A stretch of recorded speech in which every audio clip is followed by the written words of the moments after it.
বাড়িতে কলা গাছ হয়েছে, কিছুদিন পরে কলা হবে।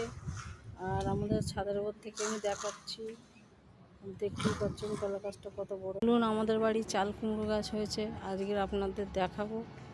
দেখুন, চাল কুমড়ো গাছ ছাদের উপরে হয়েছে, বড় বড় চাল কুমড়ো হয়েছে। আমি আজকে একটা কাটবো, কেটে একে রান্না করে খাবো ডালের বড়ি দিয়ে। দেখতে পাচ্ছেন ছাদের উপরে আরও বেগুন গাছ হয়েছে, বেগুন হয় আমরা খাই।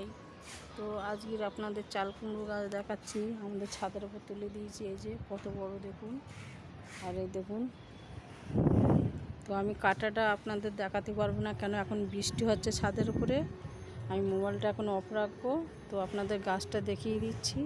দেখুন দেখুন, দূর থেকে দেখুন, সব আলাদা আলাদা হয়েছে, কত বড় বড় হয়েছে, অনেক বড় বড় চাল কুমড়ো হয়েছে। দেখুন, এই দেখুন বন্ধুরা, আপনাদের ভালো লাগলে লাইক শেয়ার করে দেবেন।